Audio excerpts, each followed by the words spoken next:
Hi, I'm Chitra. I'm Madhavi. I am Jyothi. I'm Padmaja. Together, we are your hosts. On the Aedge podcast. We bring you stories and experiences. From our experiments around learning, marketing, and design. These are stories of people, technology, And people interacting through technology. Of what we see, create, And recommend.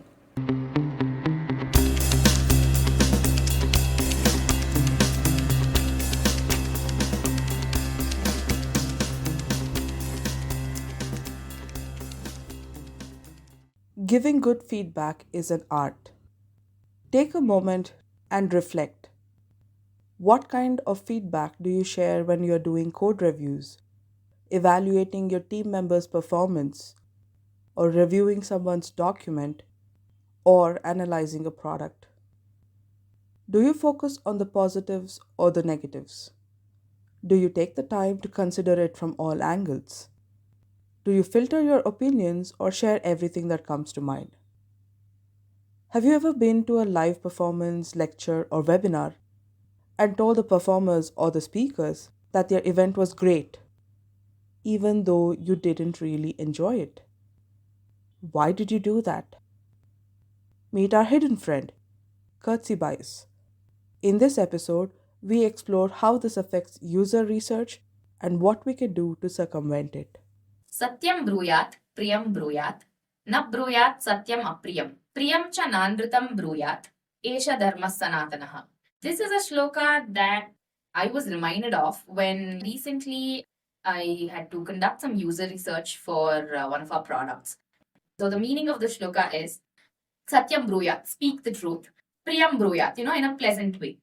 Na bruyat Satyam apriyam. Even if the truth is unpleasant, deliver it in a nice way. And priyam cha nanrutam bruyat. Even if it is a sweet lie, never say it. What I thought about it is while we're conducting a user research, and especially in a face to face interview, I've often noticed that the responders are always very nice, or they are very courteous in the way they are responding to any feedback question that you have. This is always not very useful for us as product manager or as user research when you're seeking the truth about how your product is actually faring out there. You would also want some honest feedback about it. When there is responses which is always like trying to butter you up, it's not always nice. So I think that's when I thought this is a very apt shloka which is kind of telling you to tell the truth, even if it is not nice, but deliver it nicely. What do you say? I completely agree with you, and I have shared this experience. Not just in a proper user research setting, this happens in our daily lives too. You do something and then you ask people for feedback, they tend to give you only the good things, they don't tell you the negatives. But it's called critical feedback. You need the negative feedback as well, points of how you can improve. Just because of courtesy, if that gets eliminated, this feedback is not really all that useful. Makes you feel good, but Exactly. It doesn't even help our businesses. you know what, Jyoti? One place where you will not see such courtesy bias. Ask your family and close friends. Show them whatever you have made or whatever talk or anything you want to deliver. You will get unfiltered feedback. Trust them to give it to you the way it is. But then, our products are not always used only by our family members. So we still have to deal with this. Family is the best place to go for some honest feedback. I'm not so sure if it's honest also because you get a lot more negatives than positives. I don't think they actually see the positives there. That sounds typically like what my mom would always talk about anything that I tell her. Indian moms. In this series of Rarely Rational, we're talking about cognitive biases that affect user researchers while in user testing or user interviews. Today's topic is the courtesy bias. What is courtesy bias? Courtesy bias is when you ask somebody a question and then they value being courteous to you more than giving you real and actual feedback. So, like the examples we discussed, where you're getting biased opinions, you're getting only the good or only what they think you want to hear, whether it's true or not. And this we see a lot in user research that people make up things just because they want you to think that they're being helpful to you. It's their way of making sure you like them. It's their way of making sure they're pleasing you. But as a user researcher, that feedback is not 100% relevant. They may not have told you something that they found as a pain point. They're just being courteous to you. This is pretty prevalent, right? It could also be seen as having some cultural reasons, like where you're always taught to be respectful to your elders. Could also be just people out of pure nature, where they're always people pleasing or they don't really disagree easily. Absolutely. The reasons may be many, but it affects the quality of user research you do. So I feel like no matter what kind of qualitative feedback you get from people, you should consider it with a pinch of salt. Look for the large themes across different people's opinions to actually figure out what's working or what's not working in your product or service. I think that's one way we can get around this. Yeah. I recently read a blog called The Spirit of Inquiry. If you want to be a user researcher, that's what you need to develop a spirit of inquiry to kind of make the responders comfortable or make try to open them up in answering your questions so that they just don't stick to be giving you the nice opinions of your product. That's true. And another thing that happens when you try and like connect with them is you also try to make them feel that there is no power imbalance here, that you're talking to peers. One way you can do this is also to say that I am doing this research for my client. I didn't develop this or something of that sort. So that when people give you their raw, unfiltered feedback, they don't have to worry about, am I hurting you? Are you the creator? How are you going to feel when you receive it? So that will encourage them. First thing, there's no power imbalance. And the next thing is they know that they're not hurting you and that you are going to somehow filter this and give it to your client. Hurting is not really a question here, right? I mean, if there is a negative, just tell it. Like we said, priyam cha nanrutam bruyat. That's a wonderful shloka, Jyothi. I really like that. So, any instances that you've succumbed to this kind of courtesy bias where you've tried to be nice? I think early on in my career, I was very hesitant to fully share my opinion for various reasons. Maybe I felt that people know better than me. A lot of these different things made me hold back. And then I would go and reach out to the person in private, but not in a public setting. But I did try to be realistic, even though not on a public platform. I think that's a great example of having this kind of courtesy bias in a way in the workplace, especially when you are like a junior member, right? I think I can relate to that. You maybe have some kind of an imposter syndrome and you think you don't know enough and you don't want to be direct. Thank you for giving me the words for the things. Yes, you're absolutely right. Those were some of the reasons I held back. But in the long run, I did feel that I have to share it. I just didn't feel comfortable sharing it publicly. I also remember one of my exit interviews in previous employer. It was a short stint, a year, but I had a very, very tough my manager, and it was so bad that I ended up putting my papers, went to the higher authorities. I had some complaints, I resigned, and all that happened. When it was the last day of my work and it was time for the exit interview with the HR, all I did was, yeah, everything was good. I finished my stint here and I'm leaving. That's it. I didn't really give the actual feedback that I wanted to give at that moment there. Why do you think that is? Did you feel that you'd already spoken about it enough, or was it that you were overcome with the emotion of the change and you just wanted to focus on the positives?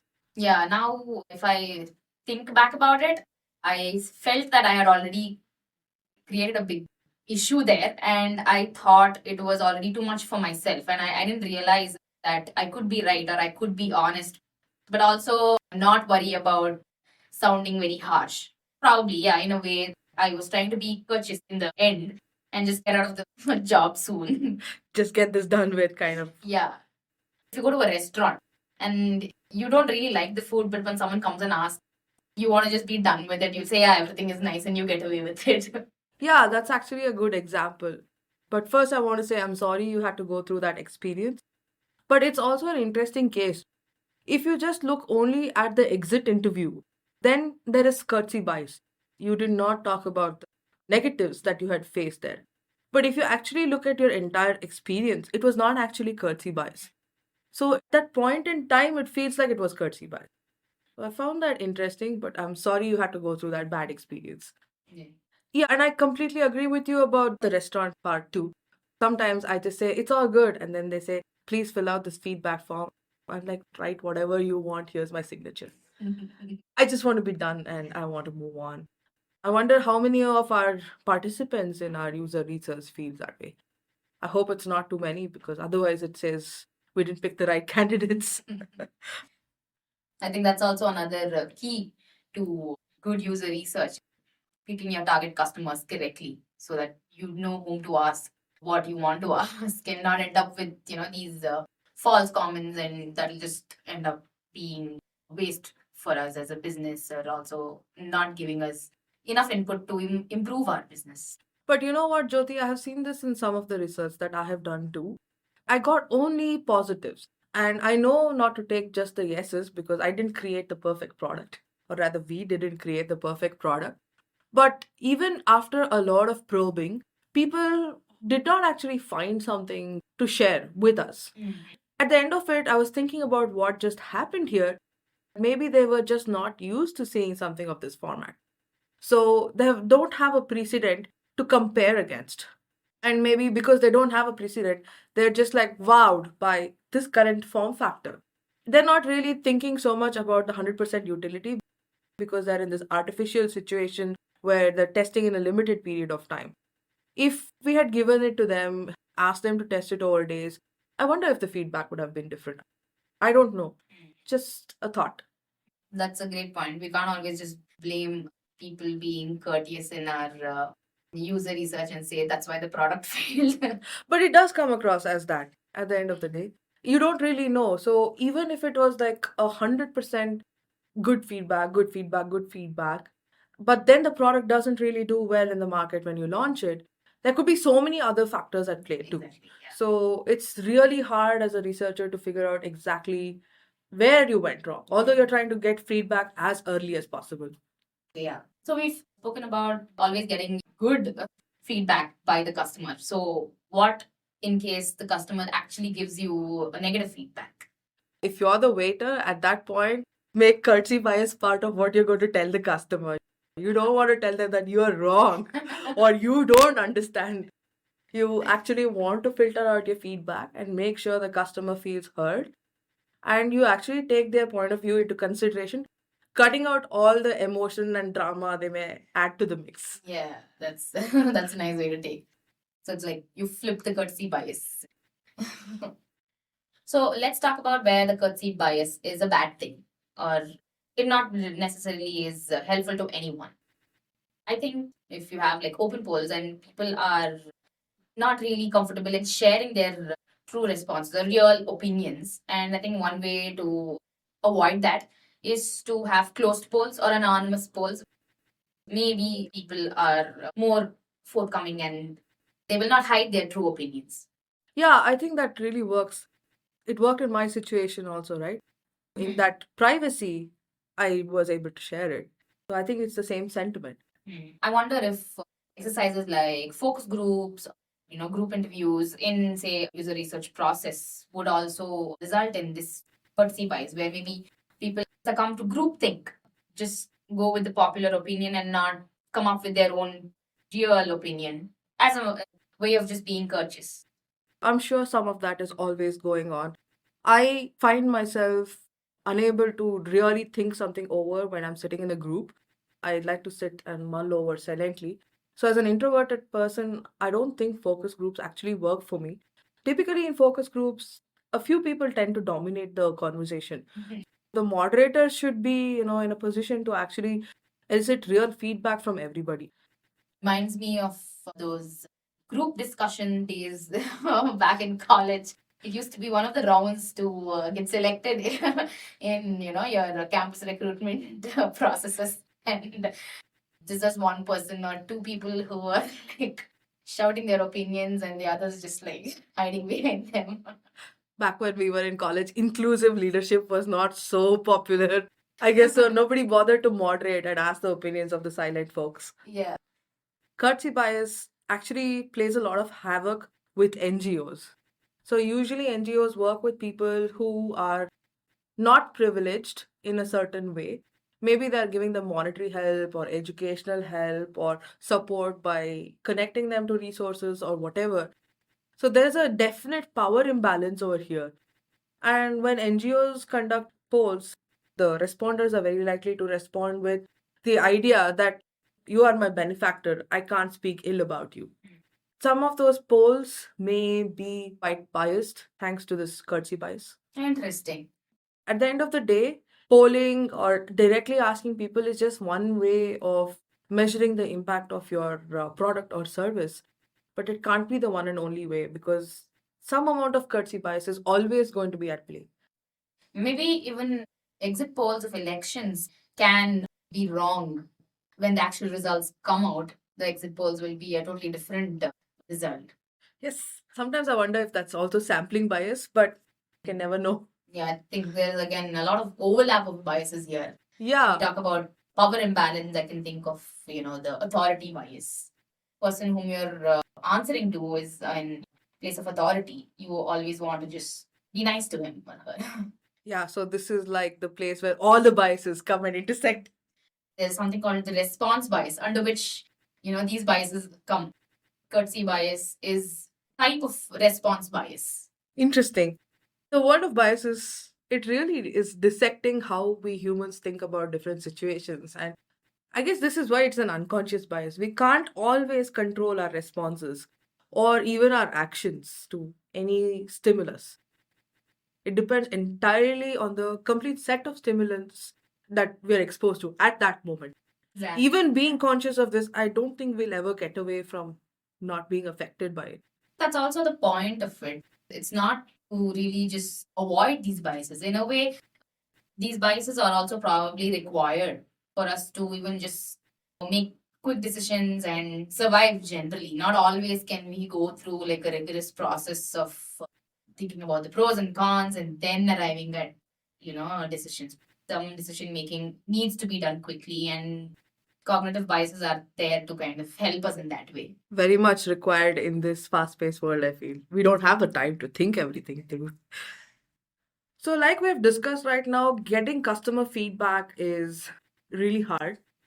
One way to do this is the Net Promoter Score or the NPS.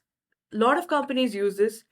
It may seem like a very simplistic single figure attached to your product or service, which is telling you how good customers are likely to promote this.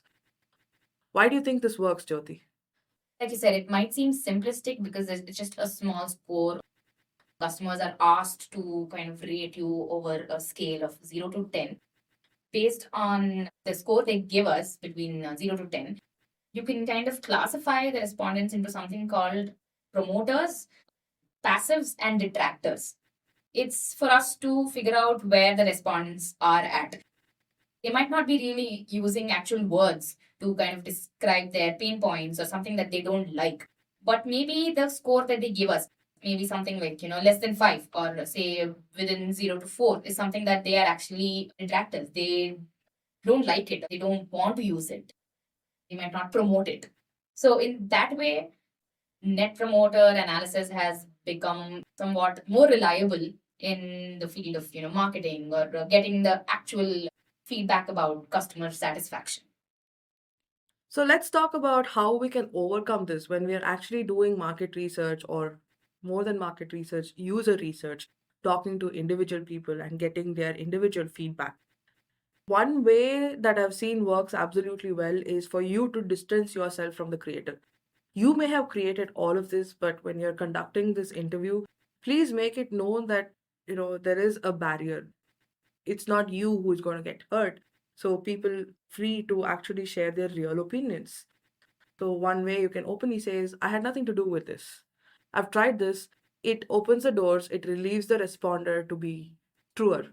Maybe in one way we could also make sure an independent party conducts the user research.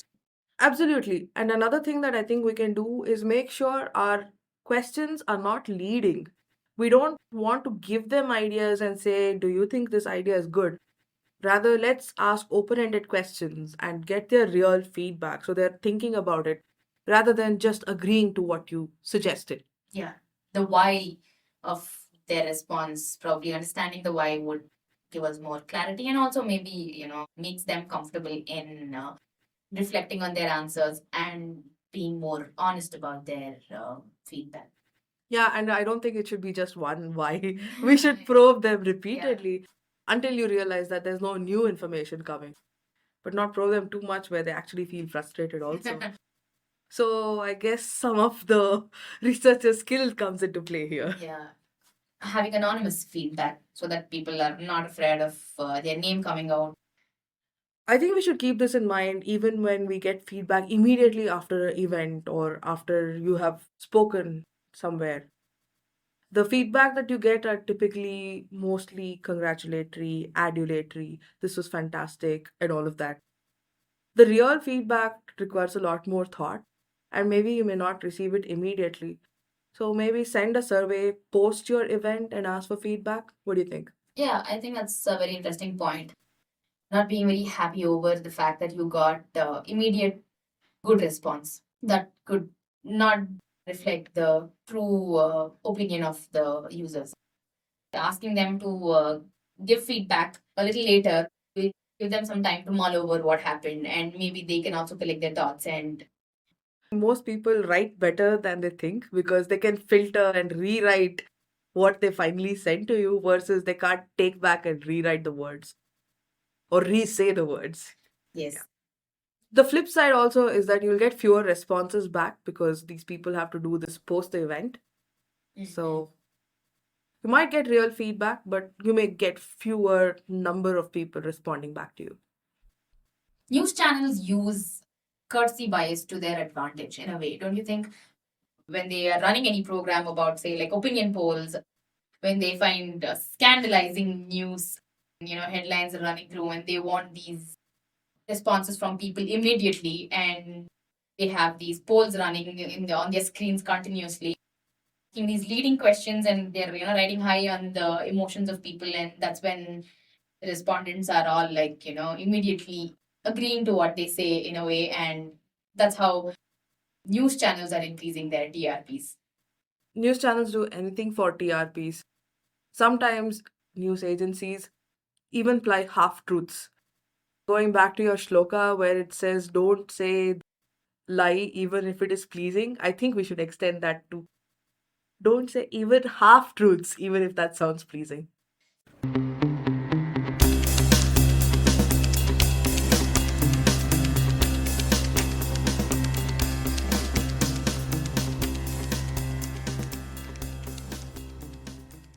Please subscribe to the Aedge podcast on your favorite podcast channel.